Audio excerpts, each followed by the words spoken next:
বাংলাদেশ জামায়াতে ইসলামীর সম্মানিত আমির ডাক্তার শফিকুর রহমানের সঙ্গে সাক্ষাৎ করেছেন সাবেক মন্ত্রী ও বীর মুক্তিযোদ্ধা মেজর অবসরপ্রাপ্ত আখতারুজ্জামান।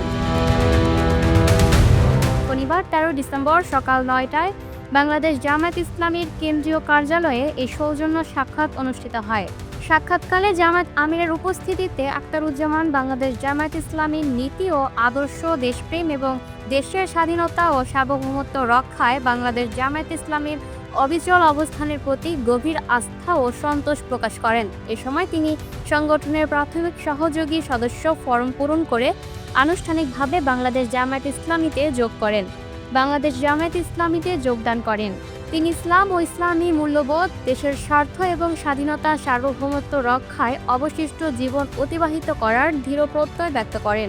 পাশাপাশি বাংলাদেশ জামায়াত ইসলামীর নিয়ম নীতি, আদর্শ, দলীয় শৃঙ্খলা ও আনুগত্যের প্রতি সর্বদা অনুগত থাকার অঙ্গীকার করেন।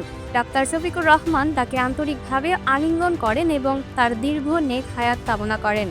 উল্লেখ্য, মেজর আখতারুজ্জামান মহান মুক্তিযুদ্ধের একজন বীর মুক্তিযোদ্ধা, প্রবীণ রাজনীতিবিদ এবং বিভিন্ন গণতান্ত্রিক আন্দোলনের অন্যতম নেতৃত্বদানকারী ব্যক্তিত্ব।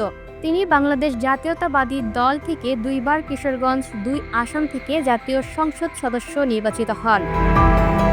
তাকি Akter, up to date news, Dhaka.